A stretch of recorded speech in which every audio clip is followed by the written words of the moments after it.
தமிழ்நாட்டில இருந்து தான் வருவாங்க. சிரிப்பு தாங்க வருது. தமிழ்நாட்டிலிருந்து திரு மூப்பனார் ஐயா அவர்கள் வருவதற்கு ஒரு வாய்ப்பு இருந்தது. அன்றைக்கு அது வராமல் முடிஞ்சு விட்டது. தமிழ்நாட்டிலிருந்து ஒருத்தர் இப்பொழுது வருவதா என்று கண்ணு கட்டியவரை இன்னும் எனக்கு தெரிந்து இன்னும் அவர் தமிழ் படத்துல தானே ஹீரோவா நடிச்சாரு. இங்கதானே அந்த இன்ஸ்டா ஓடும், நாட்டில் அந்த இன்ஸ்டா ஓடாதுங்க. இப்ப இங்க ஆட்சி நேரத்துல குஜராத்தில் மோடி அவர்கள் 12 ஆண்டுகள் சிறந்த முதல்வராக செயல்பட்ட காரணத்தினால அது அவரை கேண்டிடேட்டா கொண்டு வந்தப்ப அது இந்தியா முழுவதும் அதோட அவருடைய செயல்பாடு இந்தியா முழுவதுக்கும் அது ரீச் ஆனிச்சு. இவர் இங்க சிறந்த செயல்பாடு எல்லாம் பண்ணிட்டு அவர் 12 வருடம் 3 எலெக்ஷன்ல ஜெயிச்சுட்டு அவரு அங்க ஒரு சிறப்பான நிர்வாகத்தை கொடுத்த காரணத்தினாலதான் அவங்க பிஜேபியால அவரை கேண்டிடேச்சரை ப்ரமோட் பண்ண முடிஞ்சிச்சு. கன்னியாகுமரி வரைக்கும் அன்னைக்கு ஜெயிச்சாங்க. இன்னொன்னு, மோடி அவர்கள் சிறந்த நிர்வாகி, நல்ல அரசாங்கம் கொடுத்திருக்காரு, குஜராத்தில் டெவலப்மெண்ட் கொடுத்திருக்காரு, மத கலவரம்லாம் இல்லை, அங்க ஜாதி மோதல்கள் இல்லை, மத மோதல்கள் இல்லைங்கிறது ப்ரூவ் ஆனிச்சு. அது மாதிரி ஒரு ப்ரூவ் பண்ணிட்டு யாருக்கும் ஆசைப்படுறது தப்பு இல்லை, அதுக்கான கால நேரம் வரட்டும். முதல்ல இங்க சொன்னதை செய்யுங்க. இங்க தமிழ்நாட்டு மக்களை ஏமாற்ற பாக்குறீங்க. உண்மையா பார்த்தா நான் கூட அவர் விஜய் பற்றி நினைத்ததான் அவருடைய செயல்பாடு. அவர் ஒரு ஹீரோ நடிகராக இருந்திருக்காரு. ஆனால் அவருடைய ஆக்டிவிட்டிஸ் எல்லாமே ஒரு வில்லத்தனமாக தான் இருக்கு நான் பார்க்குற வரைக்கும். ஏன்னா அன்னைக்கு 3 ஃபைல் இருக்கு, அதை எடுக்க வச்சிடாதீங்கன்னு சொல்றது ரொம்ப ரொம்ப கண்டிக்கத்தக்க விஷயம். எல்லாம் மிரட்டுறது தானே. அது மாதிரி அவரை எதிர்த்து பேச, அதாவது மான நஷ்ட வழக்கு, அவமதிப்பு வழக்கு போட வேண்டியதுக்கெல்லாம் கைது நடவடிக்கைங்கிறது என்ன? அவர் என்ன நினைச்சிட்டு இருக்காரு? அவரு ஜோசப் விஜயின் பேருக்கிறதுனால அவரு என்ன நினைச்சிருக்காரு அவரை பற்றி தெரியல எனக்கு. அது மாதிரி அவங்க கட்சியை சேர்ந்தவங்க, அந்த நிர்மல்குமார் போன்றவர்கள், ஆதவ அர்ஜுனா போன்றவர்கள், இன்னும் நிறைய பேர்லாம் எல்லாம் நீங்க கேள்விப்பட்டிருப்பீங்க. கோயபல்ஸ் பேரே முழு பேர் உங்களுக்கு தெரிஞ்சிருக்கும், ஜோசப் கோயபல்ஸ். எல்லாமே அந்த ஜோசஃபா தான் இருக்காங்களே தவிர கோயபல்ஸா தான் இருக்காங்க. ஒரு பொய்யை திருப்பி பேசுறாங்க. இன்னைக்கு 6 சிலிண்டர் 3 சிலிண்டர் அறிவிக்கிறோம், மறுபடியும் நிதிநிலை காரணம் மறுபடியும் அறிவிக்கிறேன்னு சொல்லலாம். விவசாயிகளை எப்படி ஏமாத்திட்டு விவசாயிகளை இன்றைக்கு வஞ்சித்தார்களோ அது மாதிரி இதுவும் அது மாதிரிலாம் வரும். ஆனால் 2.5 லட்சம் ரூபாய்க்கு அது கீழே உள்ளவங்க எலெக்ஷன் முன்னாடி சொல்லியிருந்தீங்கன்னா நீங்க நேர்மையானவர்கள், தூய சக்தின்னு ஒத்துக்கலாம். இது சரியான ஏமாற்று வேலை தானே. அதிகாரிகளுடைய செயல்பாடுகள் ஆட்சியாளருடைய செயல்பாடுகள் நம்ம பார்த்திருக்கோம் சார். அவரு சார் விஜய் சொல்றத அவங்க கட்சியில உள்ளவங்களே கேட்கறது இல்ல. அதிகாரிகள்லாம் பலம் தின்னு கொட்டை போட்டவர்கள், எத்தனை அனுபவஸ்தர்கள். இவர்களால சொல்றது தப்பா எடுத்துக்காதீங்க. 7,930 கோடிங்கிறத பார்த்து கூட ஒழுங்கா படிக்க தெரியாதவர்கள் அங்க முக்கிய பொறுப்புகள் இருக்கிறப்ப அதிகாரிகள் அவர்களுடைய காலிபரை ஈஸியா அசஸ் பண்ணிடுவாங்க. அதனால இவர்கள் சொல்றாங்க ஊழலே கிடையாதுன்ட்டு, லஞ்சம் கிடையாதுன்னு. அவர்கள் கொடுத்திருக்க டெண்டர்லேயே அதுக்குள்ளாரே நிறைய விமர்சனங்கள் வர ஆரம்பிச்சுட்டு, இந்த தங்கம் வாங்குறதா இருக்கட்டும். இப்ப அம்மா காலத்துலலாம் இங்க நேஷனலிஸ்ட் பேங்க்ல, ஸ்டேட் பேங்க் மூலம், மற்ற வங்கிகள் மூலம் தான் வாங்கியிருக்காங்க. அதுக்கப்புறம் திரு எடப்பாடி அவர்கள் ஆட்சியிலையும் அதாவது நடந்திருக்கு நான் விசாரித்த வரைக்கும். இவர்கள் இது போல வங்கி அரசு உடைமையாக்கப்பட்ட வங்கிகளை வாங்கியிருக்கலாம். அந்த நகை செய்கிறத இது தமிழ்நாட்டை சேர்ந்த ஜுவல்லர்களுக்கு பூர்வீகமாக கொண்டு கொடுத்தா இங்கே நிறைய பேர் இங்கே உள்ளவங்களுக்கு வேலை வாய்ப்பு கிடைச்சிருக்கும். இதெல்லாம் விட்டுட்டு போய் கேரளாவை சேர்ந்த இவர் பிராண்ட் அம்பாசடராக இருந்த நிறுவனத்துக்கு கொடுக்க வேண்டிய அவசியம் என்ன? இதுக்கெல்லாம் பின்னாடி ஃபைல் நோண்டி பார்க்க வேண்டிய காலம் வரும். அது 5 ஆண்டுகள் கழித்து வரதான் செய்யும். என்ன அது மாதிரி இந்த ஏதோ ஒரு உத்தரப்பிரதேச கம்பெனிக்கு போய் டெண்டர் கொடுக்க வேண்டிய அவசியம் என்ன காரணம்? அது பிரைவேடைஸ், இது அவுட் சோர்சிங்க தனியாருக்கு கொடுக்க வேண்டிய அவசியம் என்ன? வேலை வாய்ப்பை உருவாக்கணும். இளைஞர்கள்லாம் வாக்களிச்சிருக்காங்க. இதுல உறுதியாக விஜய் சினிமாவில் வர்ற ஹீரோ நான் கிடையாது, நான் ஒரு வில்லன் தான் என்பதை உறுதியாக தாவரே நிரூபிக்கின்ற காலம் வரப்போகிறது.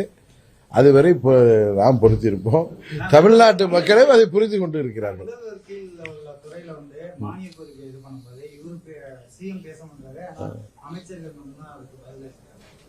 நான் எதனால புரிஞ்சுக்கிட்டேன்னா, நான் அவர் வந்து ஏதோ ஒரு பெரிய ஸ்ட்ராட்டஜி ஒன்றும் கிடையாது. அன்னைக்கு படிக்கிறப்ப 7,900 படிக்கிற நிலைமையில இருக்கிறதுனால அவரால் இதை டீல் பண்ண முடியாதோன்னு நினைக்கிறேன்.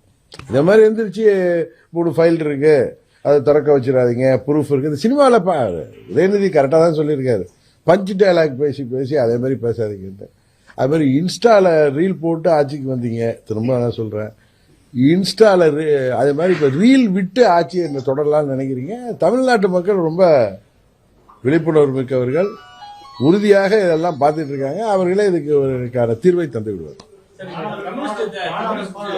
கம்யூனிஸ்ட் தலைவர் சண்முகம் அவர் சொல்லியிருக்காங்க, தலைமைச் செயலாளரை மாத்தணும் அப்படின்னு. வேலையில போற ஓனான எடுத்து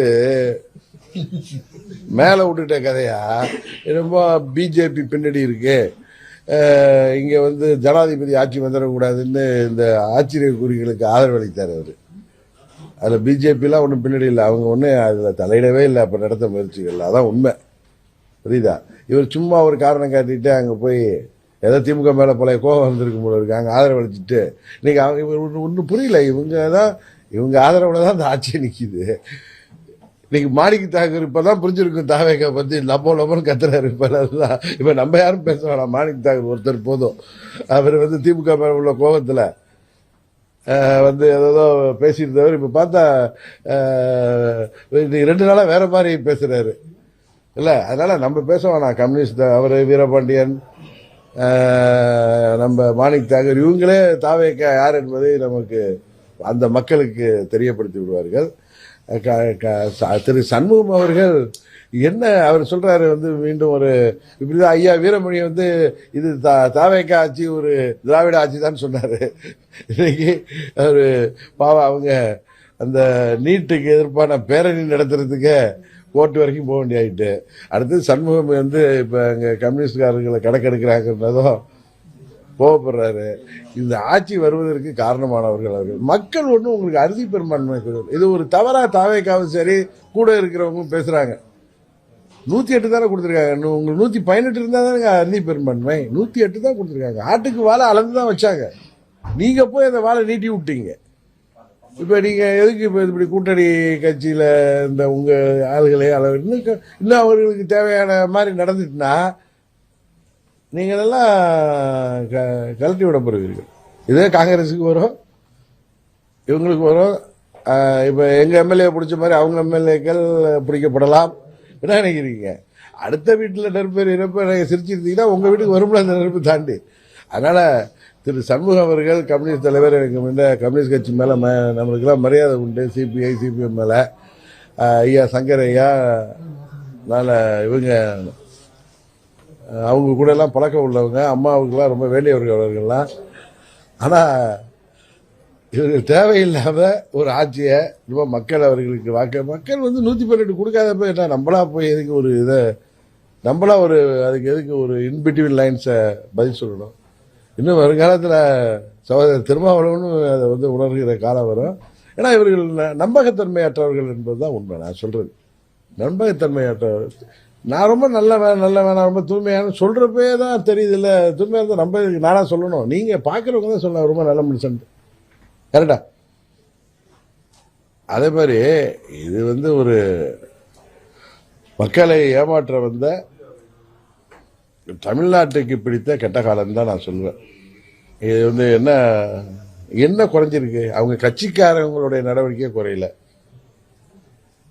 கொலைகள் குறையல, பெண்கள் பாதுகாப்புல சினிமா ஸ்டைல்ல பேர் வச்சா போருமா சிங்க பெண்கள் பாதுகாப்பு படையிட்டு என்ன அவங்களுக்கே பாதுகாப்பு கொடுக்க வேண்டிய நிலைமை இருக்கு.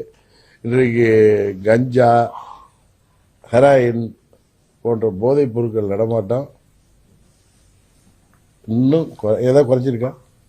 சில ஏரியா ஊருக்கெல்லாம் போக முடியல, அங்கெல்லாம் வந்து மாணவர்கள் அந்த ஏரியா போகாதீங்க, ஒரே கஞ்சா வச்சிருக்கான்னு சொல்ற அளவுக்கு தான் இருக்கு. நான் வந்து மிகைப்படுத்தி சொல்லல. திமுக என்ன குற்றச்சாட்டு சொன்னமோ அதை விட அதிகமாக அது பரவி இருக்குதா என்பதுதான் உண்மை.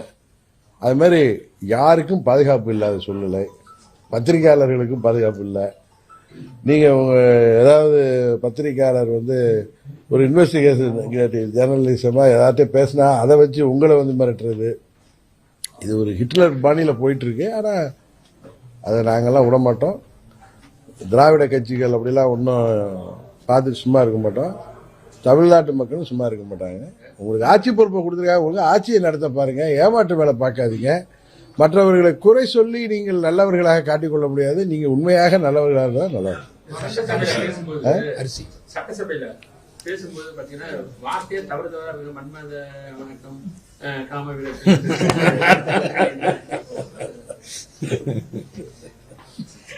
அதான் சொன்னேன்ல, எல்லாம் ஏதோ சொல்லுவோமே, எல்லாரும் காலம் அது ஆல் டைம் பார்த்தீங்கன்னா ரைட்டு சிலிண்டருக்கு 3 சிலிண்டருக்கு பணம் கொடுத்துருக்கா அதை பாராட்டுவோம்.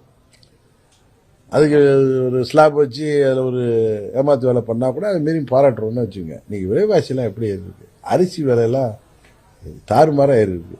சாதாரண அரிசியிலேருந்து ஒரு எனக்கு தெரிஞ்சு 15 ரூபாயிலேருந்து பொன்னி அரிசியில் 60-70 ரூபா வரைக்கும் இருக்கு. சர்க்கரை விலை இருக்கு, பருப்பு எல்லா மளிகை பொருட்களும் விலை உயர்ந்திருக்கு. அதெல்லாம் கண்ட்ரோல் பண்ணுறதுக்கு எந்த நடவடிக்கை இல்லை. முதலமைச்சர் வெள்ளிக்கிழமை வேணால் பட்டு சட்டை போட்டு வந்துட்டா போதும், அவங்க ரசிகர்களுக்கு வேணா பிடிக்கும், மக்களுக்கு பிடிக்கணும். ஏன்னா இன்னொன்று சொல்கிறேன், அவங்க ஆட்சிக்கு வந்த புதுசில் கோயம்புத்தூரில் அந்த வடவெல்லியா அங்கே ஒரு சின்ன பெண்ணை, ஒரு பள்ளி செல்ற மாணவியை ஒருத்தர் கற்பழித்து கொலை செய்தது, பாலியல் வன்கொடுமைக்கான விஷயம் ரொம்ப இதானப்ப ஒரு பெண்மணி பேட்டி கொடுக்குறாரு, பார்த்துருப்பீங்க. நான் எல்லா தொலைக்காட்சியில் வந்துச்சு, நீங்கள் கவனிச்சிங்களா இல்லையா? நீங்கள் சினிமாவில் ஹீரோவாக இருந்து எல்லாம் செஞ்ச மாதிரி செய்வீங்கன்னு பார்த்தோன்னு, இவர் என்ன சினிமாவில் 100 பேர் அடிக்க முடியுங்க? கரெக்டா? அதெல்லாம் சொன்னதெல்லாம் செய்ய முடியுமா? நாங்கள் எலெக்ஷன் முடிவு மேடையில் சினிமா டைலாக் பேசுறதெல்லாம் செய்ய முடியுமாங்க? எதுக்கு இந்த மாதிரிலாம் பின்வாங்கல்? எதுக்கு 6 சிலிண்டருக்கு கொடுக்க வேண்டிய எல்லாம் எங்களால் இப்போ 3 சிலிண்டர் கொடுக்குறோம்னு சொல்லலாம்ல. அதுக்கு ஏன் ஸ்லாப் வைக்கிறீங்க? விவசாய கடன் வந்து நம்ம கேட்டோமா? விவசாயெல்லாம் கேட்டாங்க, நான் வந்த உடனே ரத்து பண்ணுங்கன்னு. அதில் வந்து நம்ம 1 லட்சம் வரைக்கும், அதாவது நிலத்தின் அளவை வச்சு தான் 5 ஏக்கருக்கு மேலே அவரே கொடுத்துட்டு என்னென்ன இது பண்ணுறாரு. அதை வந்து நம்ப தூண்டுறோங்கிறாரு. அந்த விவசாயிகள்லாம் அவர்களுக்கு மேலே ஆதரவாக இருக்காங்களா, நம்ப தூண்டுறோம். அசம்பிளிலே பேசுகிறாரு. நல்ல வேலைங்கிற அசம்பிளிக்கு போகாமல் இருக்குது.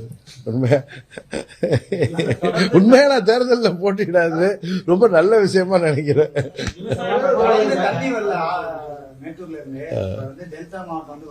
ஆமா ஆமா, அடுத்த பிறவில விவசாய பிறக்கணும்னார்ல, அதெல்லாம் சும்மா விஜய் சினிமா டைலாக் வந்து வாழ்க்கைக்கு உதவ, ஏட்டுச்சோறுக்காய் கூட்டுக்கு உதவாதுமாங்க.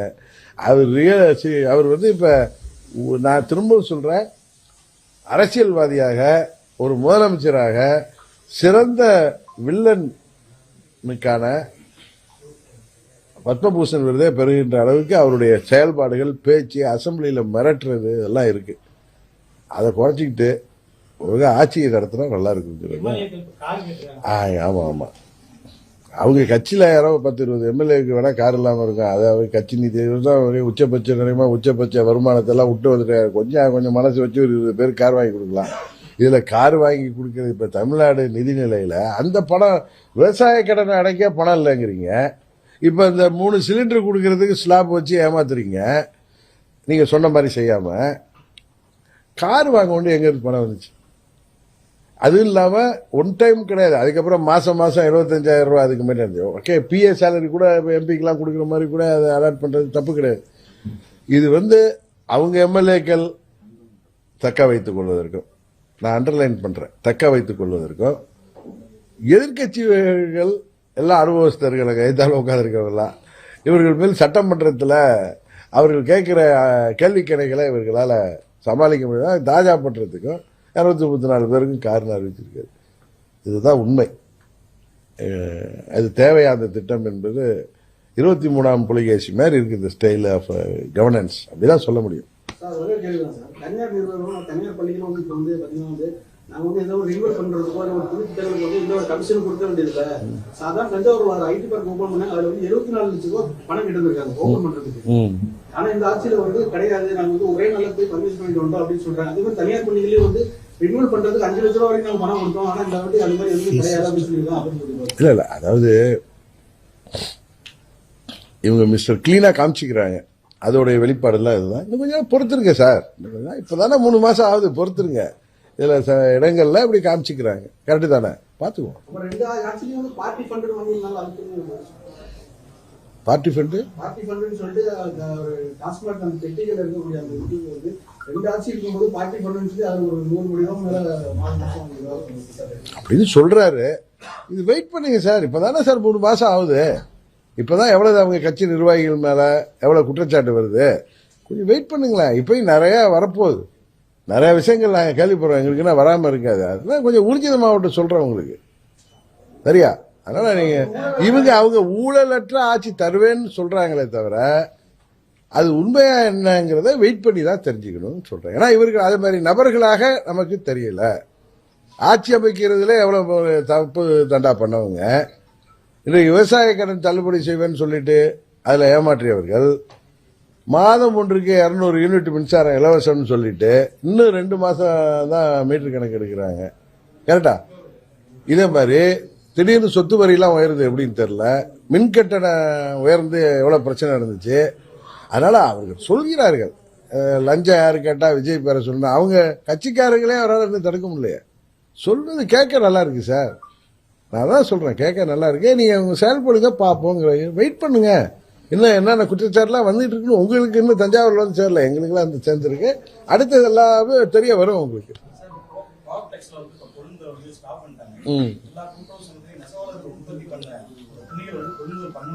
சூழ்நிலை இருக்கு. இந்த நிலையில பட்டுப்புடவை ஒரு எந்த அமைப்பிலிருந்து வாங்கி கொடுத்தோம். இன்னொன்னு ஏதோ ஒரு எலைட் ஷாப்லாம் வேற ஏதோ ஓபன் பண்ணாருன்னு நினைக்கிறேன். நீங்க கைத்தறி தினத்தை அன்னைக்கு இது நிறைய இடங்கள்ல கைத்தறி நெசவாளர்கள் பாதிக்கப்படுறாங்க. அவர்களுக்கு அதை பற்றி தெரியுறதா என்னன்னு தெரியல. யாரு கண்டா? அது யூபியில வாங்குற மாதிரி பீகார்ல கூட வாங்கலாம். யாரு கண்டா?